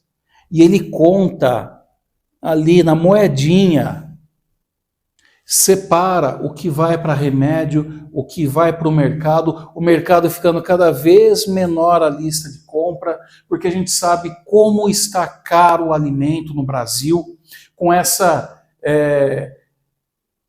inflação. Ela não está galopante, mas ela está alta, mas além de tudo, o dólar lá nas alturas que inflaciona tudo, aumenta o combustível, que aumenta o insumo agrícola, aumenta o transporte de alimento até o supermercado e a gente que paga a conta. Mas para eles está tudo bem, né? Porque é o nosso dinheiro que mantém eles. Eles podem ganhar lá os seus 30, 40, 50 mil reais, mas ainda inventam penduricalhos para aumentar essa ostentação. Tem muito juiz aí ganhando 200, 300 mil reais por mês, tendo super salário. Muito político aí também ganhando suas fortunas. Fora aquilo que eles recebem debaixo do pano, né? De negociatas. E é o nosso povo que passa necessidade, que passa fome. Mas tem jeito de mudar isso. E uma das maneiras de se mudar isso é aumentando o quê? A investigação. E a Polícia Federal abriu o edital aí de concurso público. São 192 vagas. Você que quer ser policial federal, delegado federal, né, um agente federal, fique atento a essa notícia, porque a Polícia Federal divulgou o edital de concurso público para o provimento de 192 vagas e formação também de cadastro de reserva em diferentes cargos que vão desde o nível médio até o superior. As remunerações iniciais podem atingir o valor de R$ 11.070,93.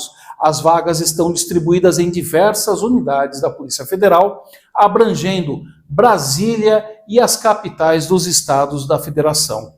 Os candidatos interessados poderão efetuar suas inscrições num período compreendido entre ontem, terça-feira, dia 29, que foi já a divulgação desse edital, até o dia 21 de maio, exclusivamente através do site do Centro Brasileiro de Pesquisa e Avaliação em Seleção e Promoção de Eventos, o SEBRASP, banca organizadora deste concurso.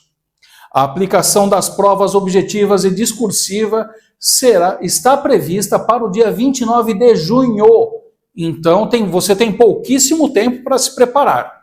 O valor da taxa de inscrição é de R$ 110 para os cargos de nível superior e de R$ 90 para o cargo de nível médio, com data limite para pagamento em 23 de maio. O edital prevê a possibilidade da isenção de taxa para candidatos inscritos no Cadastro Único, para programas sociais do governo federal ou que sejam doadores de medula óssea. E conforme o edital, 20% das vagas serão reservadas para candidatos negros e 5% para pessoas com deficiência, o PCD. A jornada de trabalho será de 40 horas semanais para a maioria dos cargos de nível superior e para o cargo de agente administrativo de nível médio.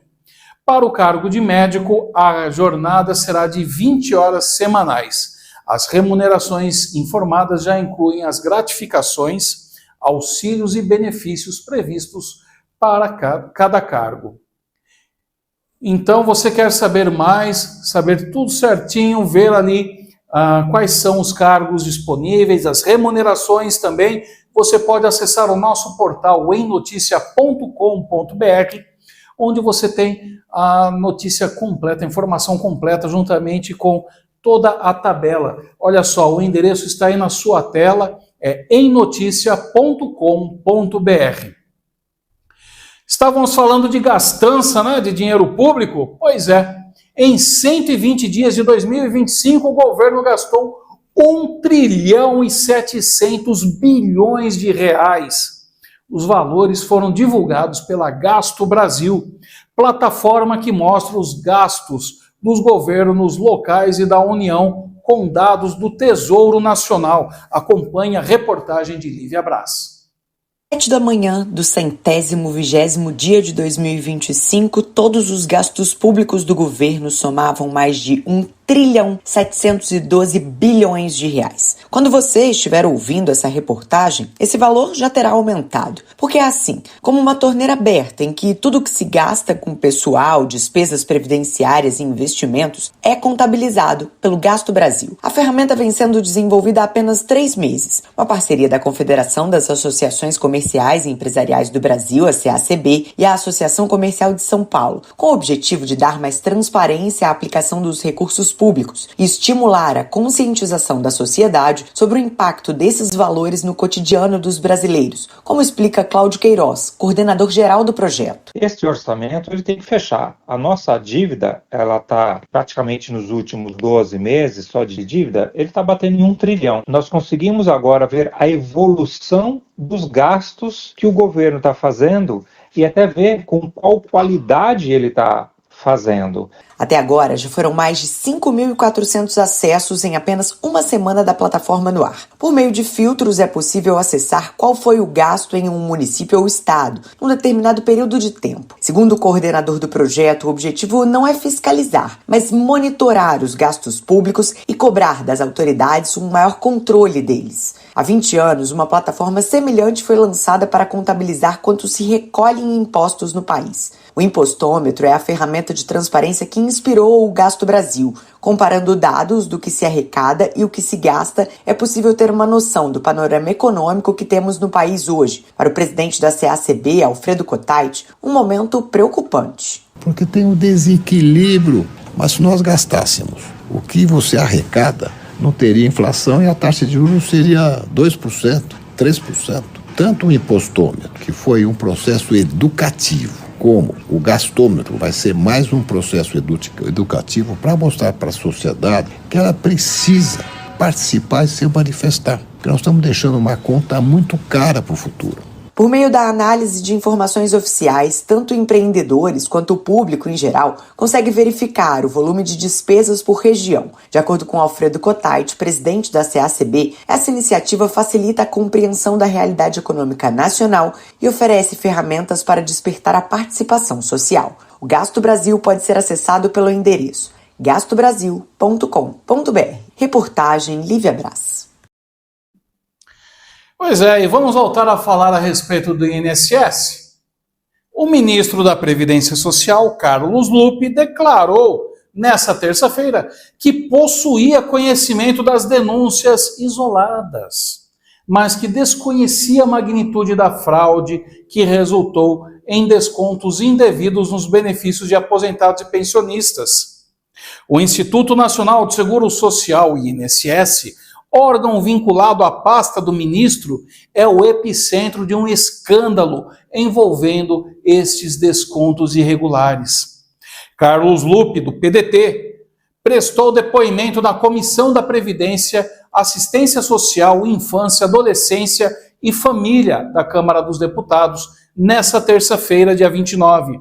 O convite para o comparecimento do ministro ocorreu antes da deflagração da operação da Polícia Federal no âmbito das investigações sobre o esquema de fraudes no INSS. Na saída, a imprensa questionou o ministro sobre o seu conhecimento das fraudes no INSS. Vamos ouvir a resposta do ministro. Porque nós não tínhamos a noção exata de tantas coisas erradas como estão aparecendo. Isso começou a gente ter esclarecimento agora no nosso governo. Isso já vem de muito ano. Lembra que tinha aquele caso da Georgina, lá do Rio de Janeiro? Sempre apareciam casos isolados com roubos grandes.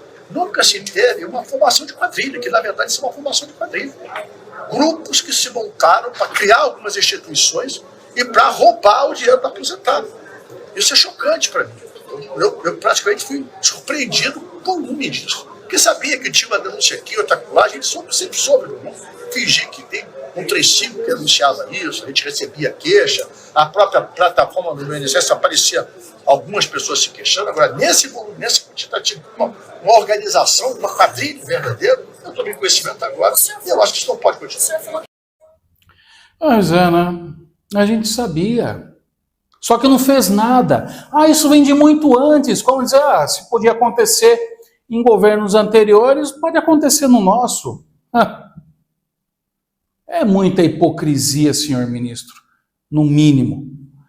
Na última quarta-feira, a Polícia Federal deflagrou uma operação de combate ao esquema de descontos indevidos em aposentadorias e pensões do INSS. O esquema foi inicialmente revelado por uma série de reportagens do portal Metrópolis, iniciada em dezembro de 2023, que culminou na instauração de um inquérito policial pela PF para apurar as cobranças efetuadas por entidades registradas em nomes de terceiros.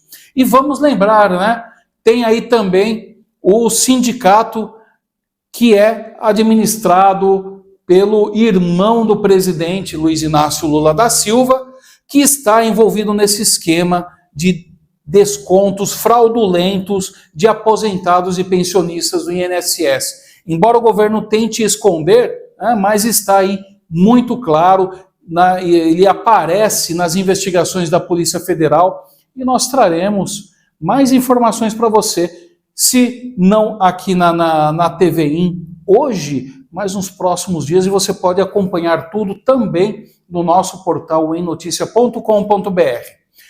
Vamos para um breve comercial? Rapidinho, já voltamos.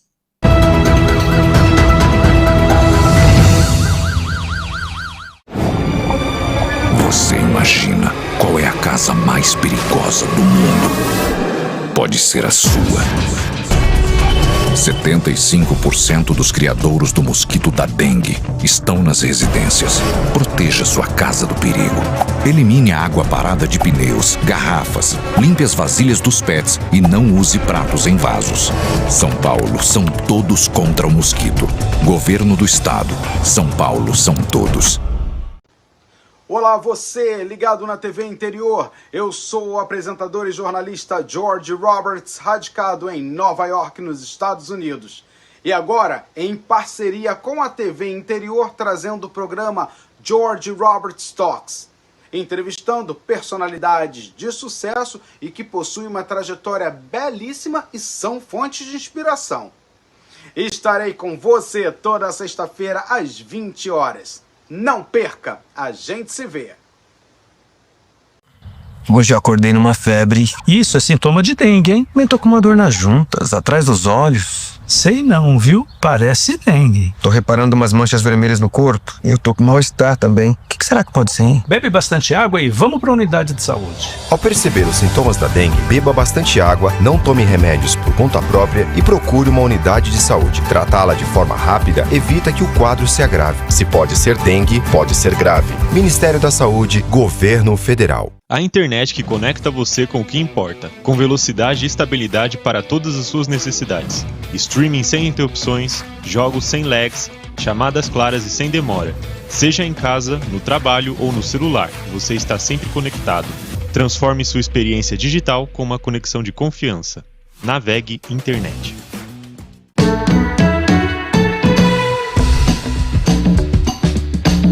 Nossas crianças e adolescentes são os grandes multiplicadores de informações. Por isso que é muito grande essa parceria da escola com a saúde, o Ministério da Saúde, para podermos multiplicar essa informação de combate à dengue. Então, por isso que é muito importante estarmos aliados no combate e prevenção do mosquito transmissor da dengue.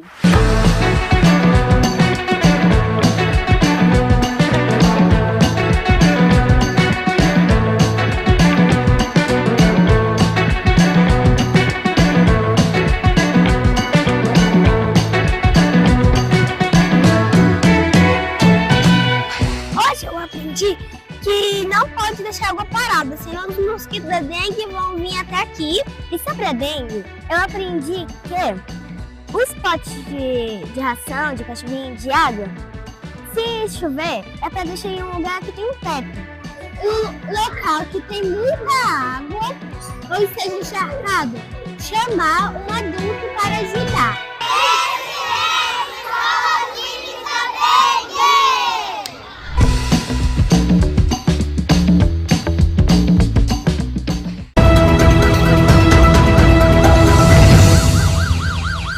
Um bandido morreu em confronto com a BAEP, com a PM, o Batalhão de Ações Especializadas de Polícia, o BAEP. Aconteceu aí um confronto que resultou na morte de um homem na rodovia Luiz de Queiroz, a SP-304, na altura do município de Americana, na noite dessa terça-feira. Em decorrência da ação policial, o tráfego de veículos na rodovia, no sentido da rodovia Anhanguera, precisou ser interrompido naquele trecho que foi compreendido entre a saída para a Avenida Silos e o quilômetro 127, local onde aconteceu esta ação criminosa. Houve confronto armado com troca de tiros, resultando aí no ferimento à bala de um indivíduo cuja identidade não foi divulgada pelas autoridades policiais. O homem baleado foi socorrido, porém não resistiu à gravidade dos ferimentos e veio a óbito. Moradores do bairro Jardim Alvorada, situado nas proximidades do local da ocorrência, relataram ter ouvido múltiplos disparos de arma de fogo durante a ação policial. As circunstâncias que levaram ao confronto e à intervenção do BAEP ainda estão em apuração pelas autoridades competentes. E a hora de sabermos um pouquinho aí sobre o mundo da bola com Carlos Cabela, que hoje ele teve uma participação para lá de especial no programa. Ele falou aí com o técnico campeão da Série A4, o técnico do União Barbarense. Eu não vou ficar mais dando spoiler não, já vamos direto para a entrevista. Boa tarde, Cabela. Olá, Danilo. Ótima tarde para você e a todos que acompanham o Calibre na tarde desta quarta-feira. Amanhã é feriadão, hein? Pois é, amanhã é feriadão. Então hoje à noite o torcedor pode ir para o estádio com tranquilidade. Amanhã é feriado nacional de 1º de maio. A galera pode curtir a Copa do Brasil. Aliás, essa semana é semana de Copa do Brasil, né? E a gente tem que acompanhar os jogos também que compõem essa Copa do Brasil. Vamos começar então pelos jogos de hoje. Os jogos desta quarta-feira da Copa do Brasil. Dá uma olhadinha só. 7 da noite tem Botafogo e Capital, lá no Engenhão, no Rio de Janeiro. Às 19h30 tem Ceará e Palmeiras. Esse jogo acontece lá no Castelão, em Fortaleza. Às 9h30 da noite, lá em Belém do Pará, no Papão da Curuzu, tem Paysandu e Bahia. Às 9h30 da noite também, no interior de São Paulo, Novo Horizontino e Corinthians jogam aí com a estreia de Dorival Júnior à frente do Corinthians. E às 9h30 da noite também, o CSA, lá no Rei Pelé, enfrenta a equipe do Grêmio também pela Copa do Brasil, meu caro Danilo Bueno. Olha só, hein? Amanhã tem mais, amanhã é feriadão, então amanhã nós temos às 4 horas da tarde Operário e Vasco, Mesmo horário para Brusque e Atlético Paranaense. 18 horas tem o Santos enfrentando o CRB, Santos com Kleber Xavier no comando. 18h30 tem Criciúma e Red Bull Bragantino. Aliás, o Bragantino faz uma baita de uma campanha na Série A do Campeonato Brasileiro. E às 9h30 da noite o Cruzeiro recebe a equipe do Vila Nova. Aí, portanto, esses são os jogos deste meio de semana da Copa do Brasil. Não pode perder, hein? Aí na sexta-feira, no Ziriguidum de sexta-feira, a gente vai trazer tudo detalhadamente para você acompanhar todos os resultados dessa semana da Copa do Brasil, para ver quem se deu bem, quem se deu mal, quem aí deu um passo grande para a classificação, quem não deu. Mas sexta-feira a gente está de volta no Ziriguidum. Tá certo, Danilo? Grande abraço para você e a todos, bom feriado e até sexta. Obrigado, Cabela. Achei que você fosse falar da entrevista que você fez hoje à tarde aí com o Rafael, né, o técnico do União Barbarense, mas eu já quero aproveitar e convidar você de casa que não conseguiu acompanhar o Ziriguidum de hoje com o Carlos Cabela ao meio-dia, acesse aí o nosso YouTube, também o nosso Facebook, onde você vai encontrar a íntegra, né, de todo o programa de hoje aí do Cabela, o Ziriguidum, tendo essa conversa com o Rafael, que foi, olha, um bate-papo para lá de descontraído.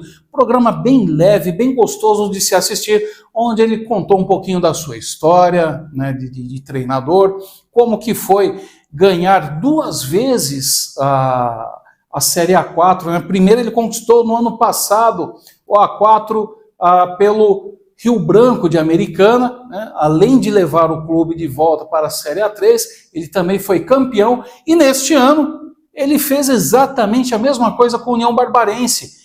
Levou o Leão de volta para a Série A3 e ainda ganhou a Série A4 mais uma vez. Foi 2 vezes, então, seguidas campeão da Série A4, um fato inédito, além do que outro feito inédito dele foi 2 vezes seguidas eleito o melhor técnico da Série A4.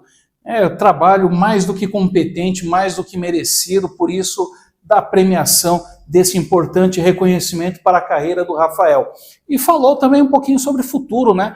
Então você pode acompanhar acessando ali o nosso YouTube. Basta buscar pelo @TV Interior. Eita, nós! Basta buscar pelo @TV Interior Play, tvinterior.com.br é o nosso site. Na mídia social, basta ir lá para TV Interior Play. Ou então, diretor, põe aqui na tela para a gente, por gentileza. Basta você apontar a câmera do seu celular para o QR Code que aparece. Assim fica mais fácil, né, o seu acesso lá para o nosso YouTube. Feito! Vamos falar um pouquinho sobre o conclave, a escolha do próximo Papa agora? O cardeal italiano Giovanni Angelo Becciu, que perdeu seus direitos inerentes ao cardinalato após ser condenado por peculato, declarou oficialmente nesta terça-feira que obedecerá à decisão da Igreja Católica de impedi-lo de participar do conclave para a eleição do próximo pontífice. A informação sobre o veto já havia sido divulgado pela imprensa italiana na segunda-feira. O religioso gerou controvérsia na semana anterior ao pressionar o Vaticano para ser admitido no processo de votação.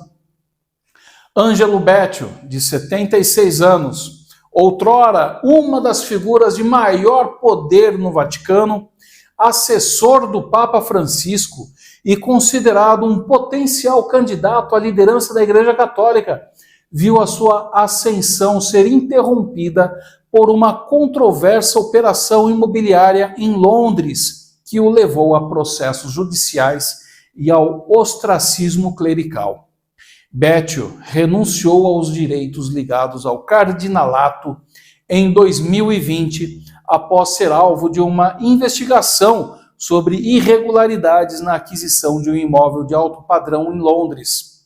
Na ocasião, o Vaticano comunicou que o Papa Francisco havia aceitado a renúncia. As investigações apontaram que, em 2014, o Vaticano investiu mais de 200 milhões de dólares na compra do imóvel que foi investigado. Segundo a BBC, parte dos recursos utilizados deveria ter sido destinada a obras de caridade. O acordo foi assinado por Bétio, que, à época, exercia o cargo de chefe de gabinete do Papa. Adicionalmente, o religioso teria desviado fundos para a diocese de sua cidade natal, na Sardenha, beneficiando membros de sua própria família. Em dezembro de 2023, o Tribunal do Vaticano condenou Bétio a 5 anos e 6 meses de reclusão, além da inabilitação perpétua para o exercício de cargos públicos pelos crimes de peculato e abuso de poder. O cardeal recorreu da sentença e permanece em liberdade. Um dia após o falecimento do Papa Francisco, Bétio anunciou sua viagem a Roma com a intenção de participar do conclave, alegando que o pontífice havia garantido a natureza vitalícia de seus direitos como cardeal. O cardeal Pietro Parolin, secretário de Estado do Vaticano durante anos sob o pontificado de Francisco, entregou a Bétio 2 documentos assinados pelo falecido Papa, confirmando a sua inelegibilidade para participar do conclave. A primeira carta datava de 2023 e a segunda do mês anterior, conforme informações do jornal Domani. Parolin também teria apresentado os documentos aos cardeais reunidos para os preparativos do conclave. Bétio, que ascendeu a uma posição de influência no Vaticano como conselheiro de Francisco e chegou a ser cogitado como possível sucessor, perdeu espaço na hierarquia da Igreja após a eclosão do escândalo. O religioso sempre negou as acusações, chegando a declarar que Francisco havia perdido a confiança nele. E está fora deste processo. E esperamos, que logo venha a ser julgado também o seu recurso, porque se foi condenado, se errou, tem que pagar pelos seus erros.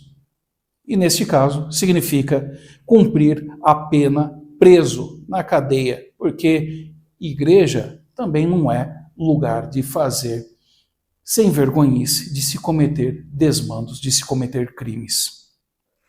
Vamos falar sobre o Pé de Meia. O programa de transferência de renda Pé de Meia do governo federal realiza o pagamento para os nascidos nos meses de setembro e outubro, nesta quarta-feira. O incentivo será acreditado na conta poupança da Caixa e os valores podem ser movimentados pelo Caixa Tem. A reportagem é de Marquesan Araújo. A Caixa paga nesta quarta-feira, 30 de abril, a primeira parcela do incentivo frequência do programa Pé de Meia para os estudantes do ensino médio regular e ensino médio da educação de jovens e adultos, a EJA, nascidos nos meses de novembro e dezembro. O incentivo será acreditado na conta poupança Caixa Tem e os valores podem ser movimentados pelo Caixa Tem. O estudante pode pagar contas, fazer transferências e Pix direto no aplicativo. Além disso, pode movimentar os valores com o cartão do programa, fazendo compras e pagamentos. O programa Pé de Meia apoia a permanência e a conclusão escolar dos estudantes matriculados no ensino médio e na educação de jovens e adultos da rede pública. Para mais informações sobre os pagamentos do Pé de Meia, acesse www.caixa.gov.br. E o Marquesan Araújo volta agora para falar sobre o pagamento do Bolsa Família e também do Auxílio Gás, que começaram a ser pagos nesta quarta-feira para os beneficiários com NIS final 0. Os pagamentos são feitos preferencialmente na poupança Caixa ou na conta do Caixa Tem. Vamos acompanhar. A Caixa finaliza nesta quarta-feira, dia 30, o pagamento do Bolsa Família e Auxílio Gás referentes ao mês de abril para os beneficiários com o número de identificação social ONIS terminado em 0. Os pagamentos são realizados preferencialmente na poupança Caixa ou conta Caixa Tem. Com a conta Caixa Tem, os beneficiários podem pagar contas e fazer transferências diretamente pelo aplicativo no celular. O benefício também pode ser movimentado com o cartão de débito da conta em comércios, unidades lotéricas, correspondentes Caixa Aqui, terminais de autoatendimento e agências da Caixa. Além disso, é possível realizar saques sem cartão nos terminais de autoatendimento e unidades lotéricas, utilizando a identificação biométrica previamente cadastrada em uma agência da Caixa. No aplicativo Bolsa Família, é possível acompanhar as informações dos benefícios, além de receber atualizações e novidades. Para baixar os aplicativos Caixa Tem e Bolsa Família, basta acessar a loja de aplicativos do seu smartphone. É gratuito. E um homem morreu esfaqueado no cruzamento das ruas França e Alemanha, na Vila Santa Maria, em Americana. O crime aconteceu na madrugada desta quarta-feira. O serviço 192 de ambulância foi acionado e constatou a morte da vítima no local. O homem é de cor branca, cerca de 40 anos, trajava shorts de cor marrom e camisa verde. Nenhum suspeito foi detido e também, por enquanto, é desconhecida a identidade da vítima. A polícia científica foi acionada e a ocorrência segue em andamento. A violência está muito forte e um outro homem foi morto com 4 tiros, mas isso aconteceu em São Paulo.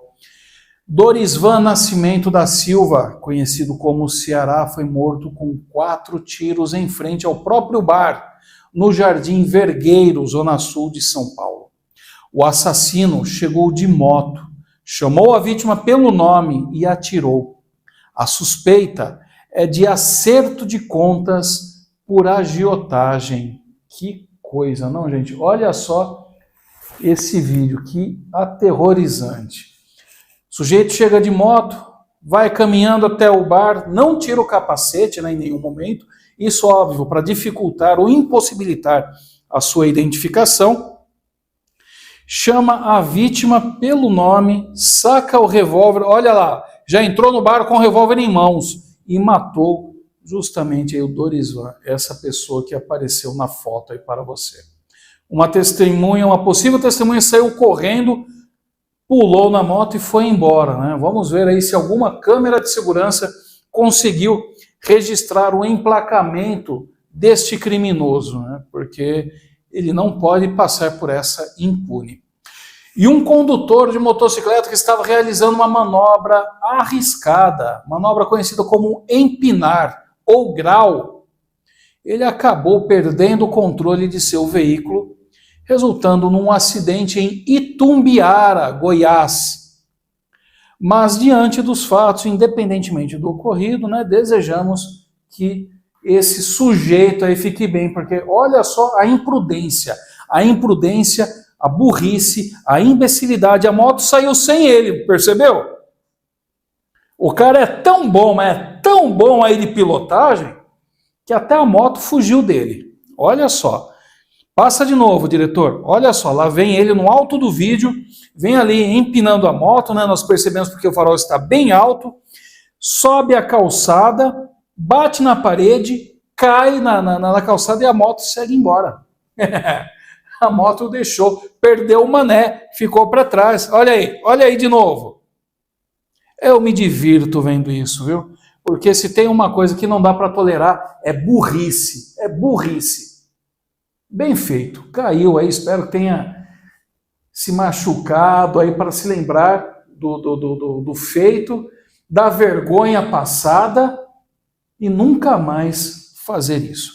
Só espero que essa moto desgovernada não tenha atingido nenhum inocente, hein? Principalmente uma criança, uma senhora idosa, porque para eles, né, pode ser fatal. Chegamos ao final do nosso jornal, hein? Mas antes de terminarmos, nós vamos saber aí como que ficará o tempo e as temperaturas para todo o Brasil para esta quinta-feira, dia de feriado, dia 1º de maio, dia do trabalhador. Vamos saber como que fica o tempo, então, com a previsão trazida pelo Instituto Climatempo.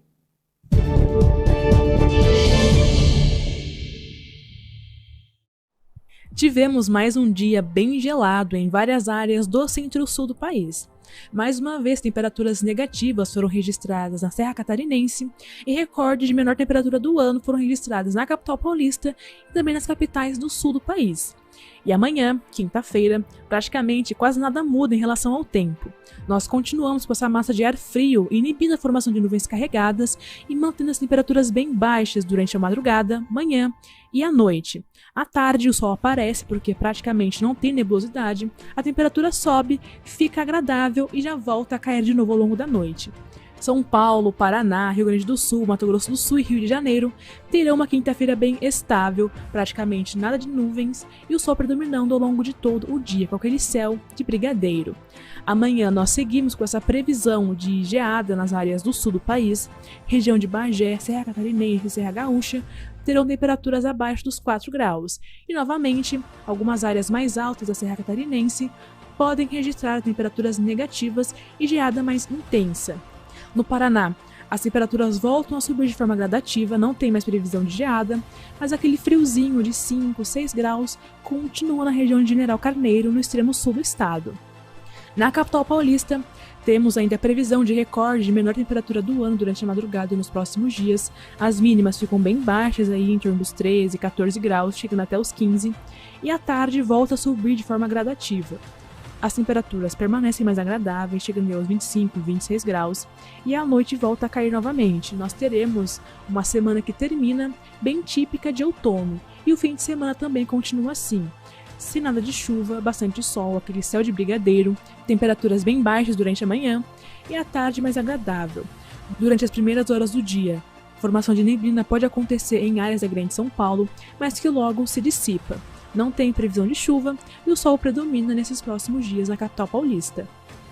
Já nas regiões norte e nordeste do país, o tempo continua mais instável, com destaque ainda para o Acre, Amazonas, Roraima, Amapá e algumas áreas do Pará, que devem registrar chuva forte.